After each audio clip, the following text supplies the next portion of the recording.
Hi there, and welcome along to the Gersnet Podcast, the totally free and independent Rangers show made by fans for fans, where all of our content is absolutely free. And if you like what we're doing here on the podcast, then why not head over to the website at www.gersnet.co.uk, where there's a whole load of other great free content, including plenty of articles, a history archive, a friendly discussion forum, as well as the social media pages, match reviews, previews, all of that good stuff. Please do head over to the website and check that out. It's just gone 9 o'clock on Wednesday, the 24th of November. We're here with a little bonus preview pod to look ahead to tomorrow night's crucial Europa League group stage tie at Ibrox against Sparta Prague, match day 5 of the group.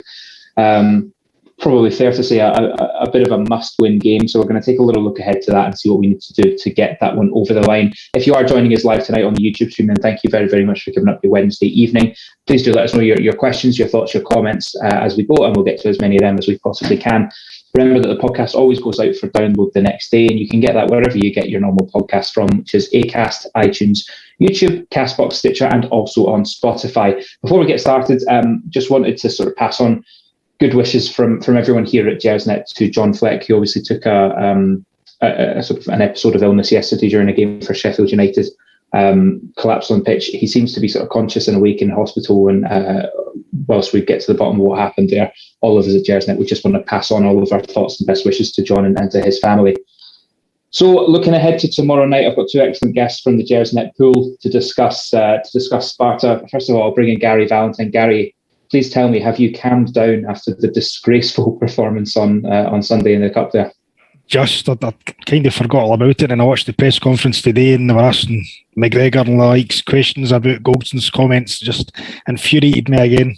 Yeah, I quite liked McGregor's style of dealing with that, just shutting it down and saying, "I'm not here to talk."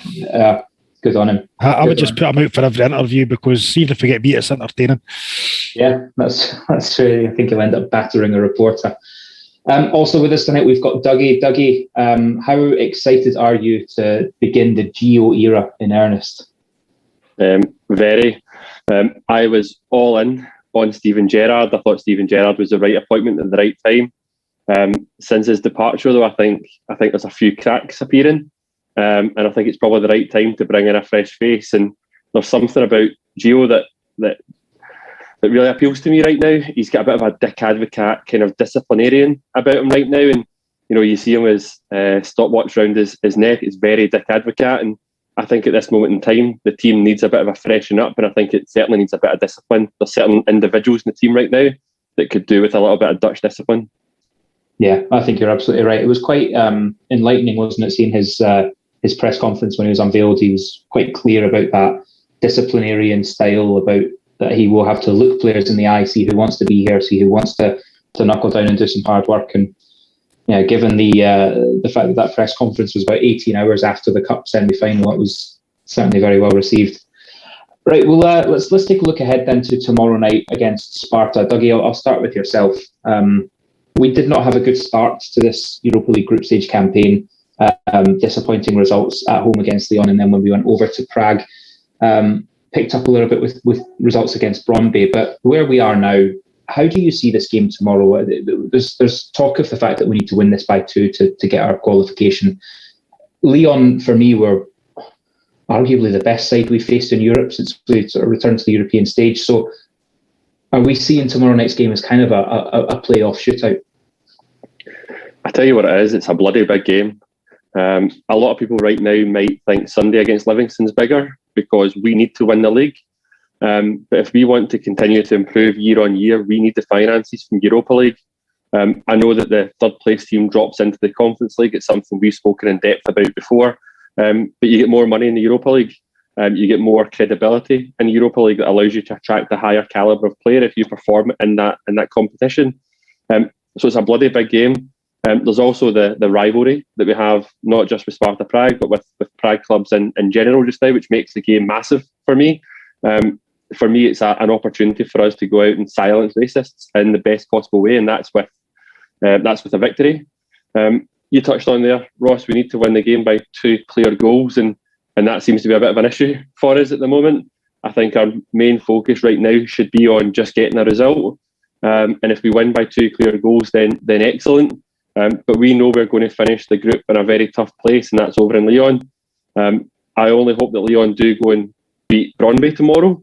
And it means that they go into the last game confirmed group winners and nothing to play for from a Europa League perspective, and therefore potentially might rotate their team, play some more of their not so first pick players, which gives us an opportunity over in Lyon, which we've obviously seen historically we're capable of.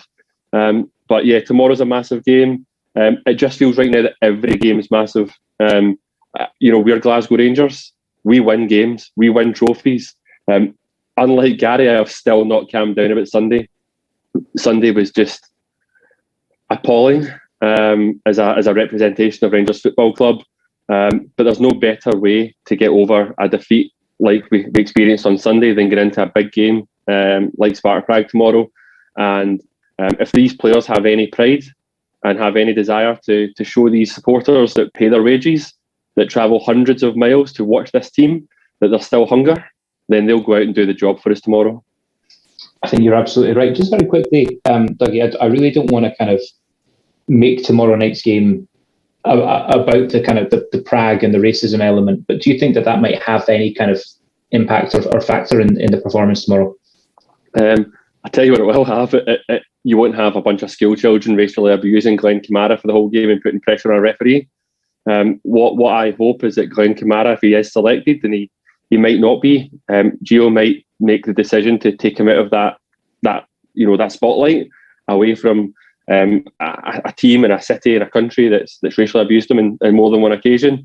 But if he does play, I hope he goes in with the right mentality. Certainly with the Ibrox crowd, I think tomorrow night could and should be a very positively hostile atmosphere. Obviously, we've just come off the back of an absolutely atrocious result on Sunday, but this game means a lot to me. It means a lot to this club, and it means a lot to our supporters. And I just hope that tomorrow night, the supporters that go along are not still dwelling on Sunday's performance, that we go into that game tomorrow, we get behind the team, we get behind a new manager, and we bring the noise. Absolutely.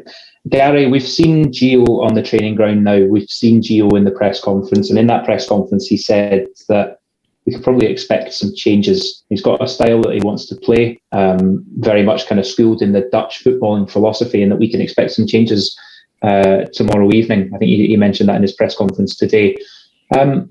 What would you like to see in terms of changes from Sunday, but also from how we've been playing so far this season? What I'd like to see is getting rid of all these players that keep letting us down after cup game, but unfortunately we can't do that. The one good thing is that, as you say, it's a Dutch football model that it comes in, so there really shouldn't be that much major changes to our system. He could have been an Italian manager that played a back three and stuck with that, and we had to change a total system. The players are there to fit a 4-3-3. That's the way Gio said he wants to play. The wee bits and bobs I've read says that he kind of likes to play the two holding midfielders and the three just in front, which, especially in Europe, offers a bit more protection.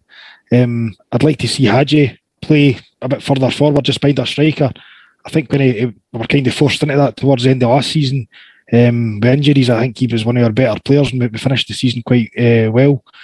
And also read a wee bit saying that he likes to play like a right-footed player on the left and a left-footed player on the right, further forward, so they can cut inside, and it also allows the full-backs to overtake. So I don't know if that's maybe Aribo could play on the right and Kent could play on the left. I don't think he'd play Barisic. That's my kind of gut feeling. I don't think he'd drop a East captain. So I think Bassi might come in. I think he deserves to play. I think he's been playing pretty well. I was kind of shocked that he didn't start on Sunday. And other than that, I wasn't sure about if Roof was still injured or not. I'd never picked up in the press conference. I think he's got a big decision to make up front because Morelos just hasn't been doing it. Especially Sunday, just didn't look interested. The optimist in me says it's a clean slate for everybody, and we really do need a kind of kick up the arse, a spark, whatever you want to call it, and hopefully this is the time.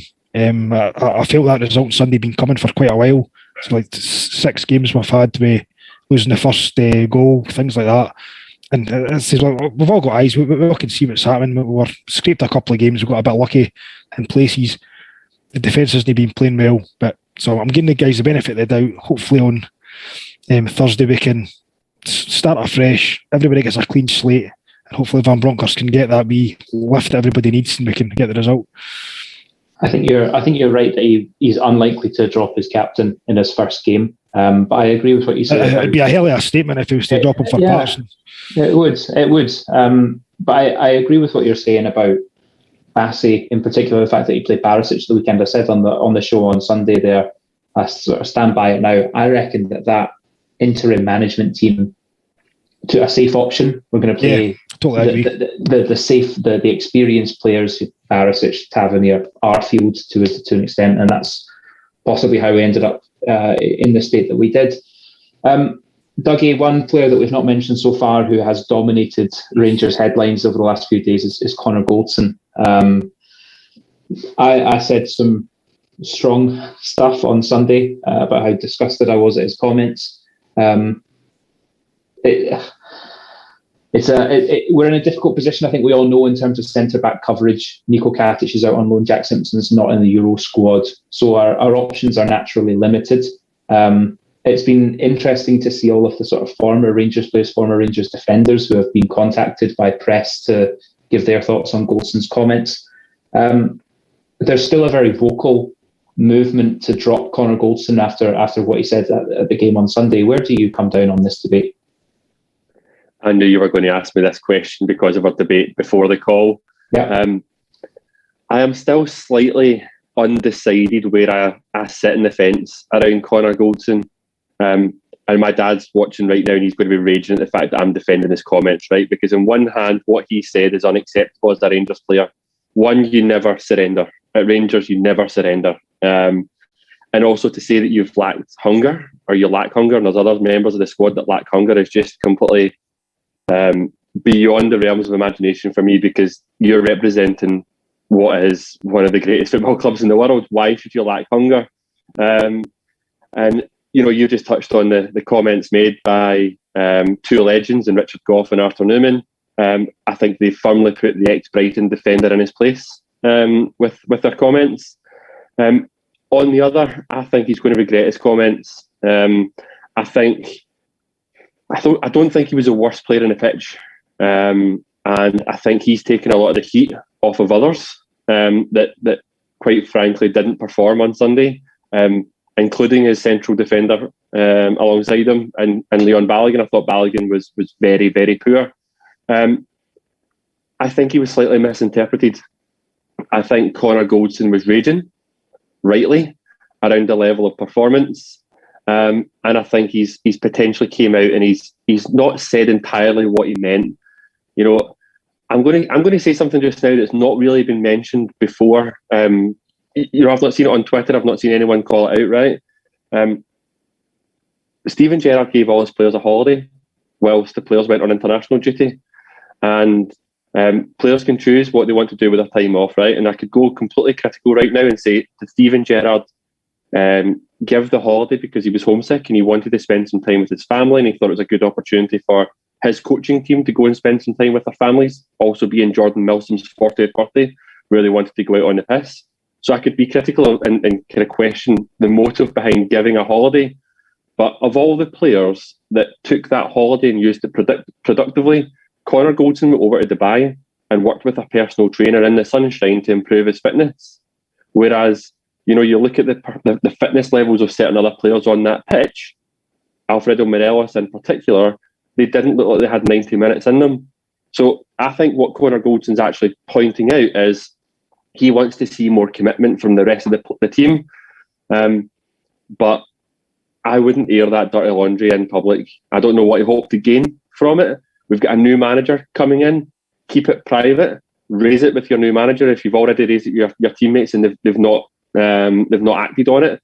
But I think what Gary said there is bang on. We've got a new manager in that comes and gives a clean slate to everyone. I expect Giovanni Van Bronckhorst will have sat down and had some very tough words with Connor Goldson, getting to the bottom of his comments and getting to the bottom of whether he wants to be here. Because this is a player that he's the vice captain of Rangers Football Club. He's also a key player. You know, he was the Gersnet Player of the Season last year. and he was my vote. I thought Connor Goldson was superb last season, and the Connor Goldson we are seeing right now is the Connor Goldson of the previous year. It's not the Connor Goldson that they kind of helped drag this team through to title 55.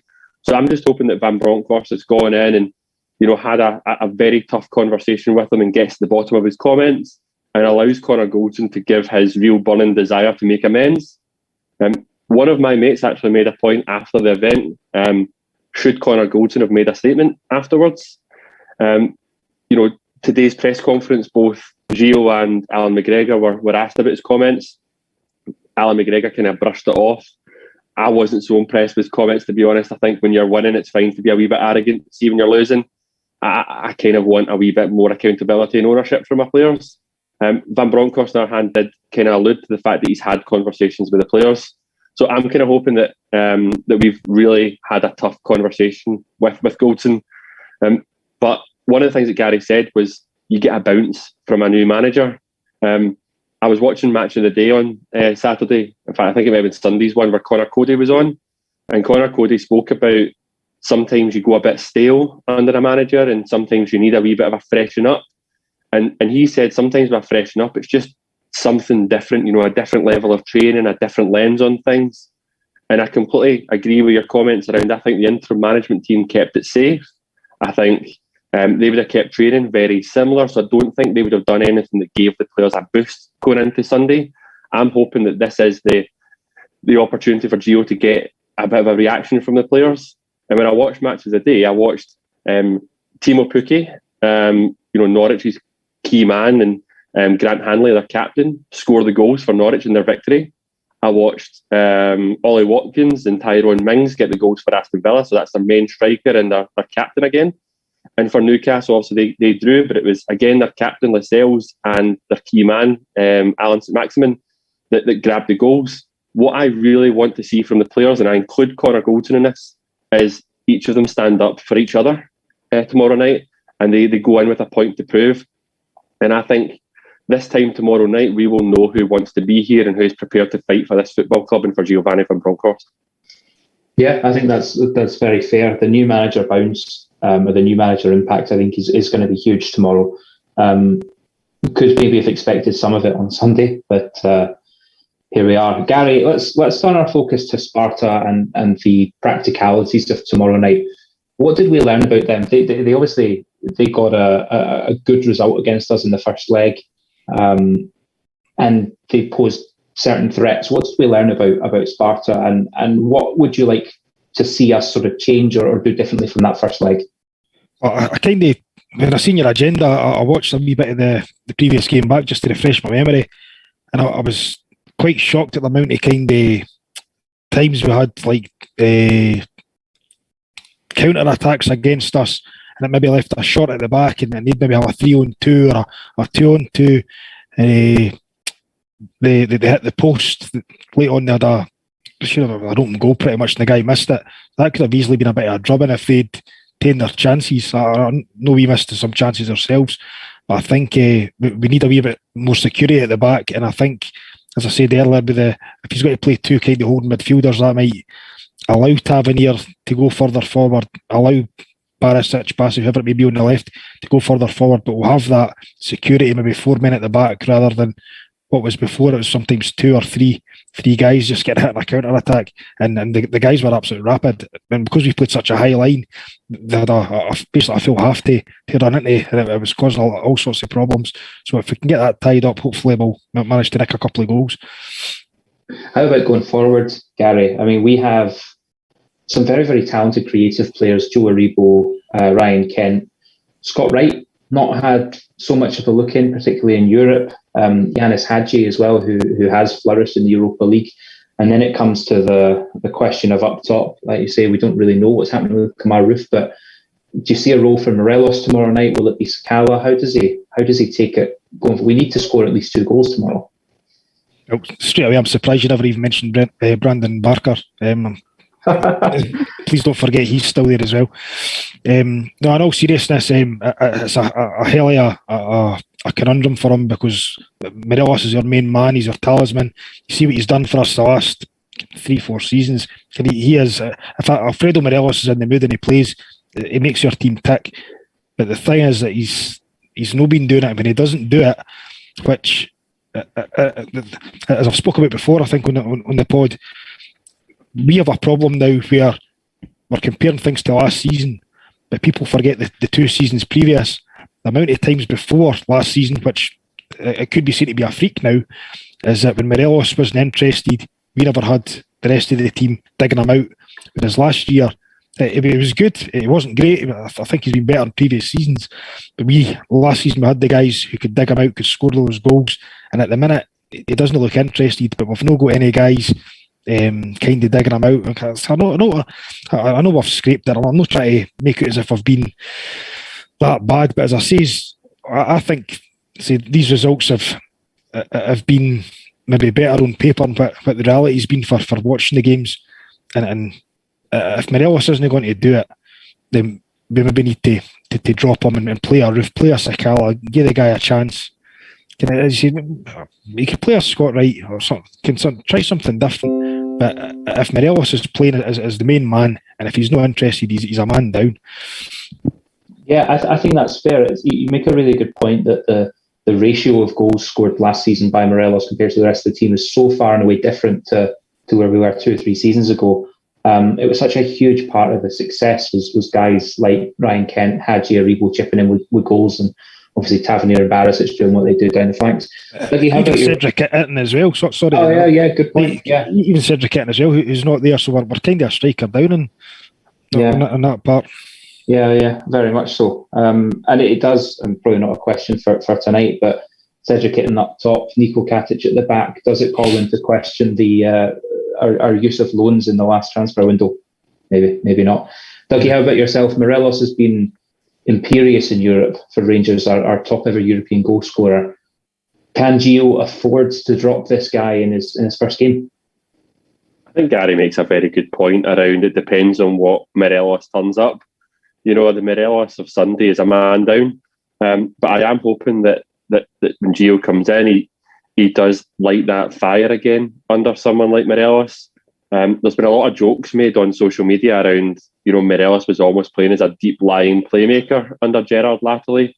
I don't think Gio's had enough time with this team to make any fundamental changes to how we play. But I'm hoping one of the things that he encourages Morelos to do is just play a wee bit further up the pitch and be more effective in that space rather than coming deep so often. But it's a massive call for him. Like Gary touched on earlier on around the decision he's got with Tav at right back. You're not just dropping Tavernier the right back for a young player like Patterson, you're dropping your captain. And it's a bit like Morelos. An off-form Morelos doesn't deserve to play, but you still are talisman. And you go back, you asked Gary the question around the game in Prague. Sakala played up front in that game, and he was probably early on in his career at Rangers and still finding his feet. But he just doesn't have that same presence that Morelos gives. And one of the big differences in Europe with Morelos is he's brilliant at holding the ball up, and he wins things up in that kind of final third. So it's a big decision to make. I wouldn't be surprised if he doesn't play, but I think it all comes down to his attitudes. The interesting thing for me also is we're focusing very much on the forward line. I was chatting to some mates after Sunday, and we were just kind of spitting some facts. And I'm going to share some stats with us just now because a couple of them really focus on what we were good at last season and where it's fallen down this season, and it actually is at the back. We won 1-0 16 times last season. So, it's not like we had this free-flowing goal scoring last season that won his games convincingly. We were really tight and difficult to beat at the back, and we, to Gary's point, we had different players stepping up at different times through the season. If you look at our season so far, we have conceded 6 goals in the last 3 games, despite only having 5 shots on target. Of the last 16 shots on target, we've conceded 12 goals. We spoke a lot about the defence, Connor Goldson, Tav, Barisic, the options available. One player that we've not spoken about is Alan McGregor. I think Alan McGregor is suddenly declining at a very rapid rate. Alan McGregor of last season was superb. the last good game that I remember Alan McGregor playing in, coincidentally, was over in Prague against Sparta. I'm hoping if Alan McGregor plays tomorrow, he finds a bit of that form again, because what's very clear from those stats is we need everyone to be stepping up, particularly our goalkeeper, to stop having such a high ratio of shots on target hitting the back of the net. Would you be brave enough to tell him that to his face? Absolutely not. Oh, no chance. Ross, sorry if I come in as well there. Yeah. I actually had the same thing written down about McGregor. Like I love the guy, and in my opinion, he's the best goalkeeper I've ever seen for Rangers, and include Andy Gorham in that. But that is a fact. In the last while, he's just not making saves that he was making previously, and that's costing us. Like to go back to Sunday again, as we keep kind of doing, that second goal, that's bread and butter for a keeper of Alan McGregor's standard, and he just isn't making any big saves, and it's the big saves that inspire his defence, inspire the rest of the team. And if it starts from the back, just like defending starts from the front, he's got to inspire, and just as much as the strikers have got to be the first line of defence. And at the minute, it's just nobody's really pulling their weight or being that leader to take the team forward. Yeah, it's interesting, isn't it? I mean, he was in the presser today, so I think it's probably fair to say he'll be playing tomorrow. But maybe again, it takes a new manager to come in and look at this and go, we've got McCrory here that we can start blooding into the first team. We've got McLaughlin, who McLaughlin was excellent last season in terms of his stats, his clean sheets. I can't think of a time that McLaughlin let us down. Maybe it is time to start thinking about that role and what we need to do with McGregor. He's 37 years of age now, maybe 38. It does sort of come to a natural stopping point at some point. And I think the stats that you give there, Dougie, about shots on target to goal conversion, if you're an opposition manager, you lap that up. There's your tactic. It's you've got fullbacks who don't like defending. You've got centre halves who are out of form, and you've got a goalkeeper who's letting in 80% of shots on target. It's the tactic. The script writes itself, which is a little worrying, given, as Gary said earlier, that the style that Sparta had was pacey attacks and getting shots on target. Dougie, just to finish off, Gio really has had 2, maybe 3 days to work with this squad. How much of an impact can not just Gio but the rest of the backroom staff? I mean, everyone's going mad over this Roy Mackay tricks are for the circus clip. How much of an impact can these guys really have in a couple of days? Very minimal. You won't be able to get any of his kind of wider philosophies across. I think what he'll hope for is to look those players in the eye and get that hunger and fight back. Hopefully tell some home truths. I think there'll be very subtle changes. I know he's spoken about his preferred style. Gary's went into it. I think there'll be very subtle changes. I think we'll start 4-3-3. But I think there'll be very subtle changes. When you look at Feyenoord, our wingers were wingers. Their wingers were wingers. Instead of these kind of number 10s and inverted wingers, what is it? Inverted 10s, was it? Gerrard called it. So I reckon you'll see certain players further up the pitch. I'm hoping that's what we see, is a wee bit more structure on the pitch. My final rant about Sunday, there's a still of the second goal which shows the back four, and they're just so exposed. They're all over the place, and I think that's what's needed in these 2 training sessions. Is just a bit of structure, and I think if we can start with the absolute basics under Gio, then as time goes on and the more training sessions he has, then hopefully he'll be able to get his wider philosophies across. Yeah, I think it's very consistent with what he said today, is that it is about looking them in the eye, figuring out who has that hunger, who has that desire to impress the new team, the new management team. But the players do seem to be starting to understand the message and the philosophy and everything, but that's a long-term project, clearly. Gents, that takes us to past, and I think it's only right that we wrap things up there. Obviously, Rangers against Sparta Prague tomorrow, 8 p.m. in the Europa League, available on BT Sport and obviously through Rangers TV as well. A massive thank you to Gary and to Dougie for giving up their Wednesday evening, and a big thanks as well to everyone who's joined us live tonight on the YouTube stream. Thank you very, very much for giving us your time.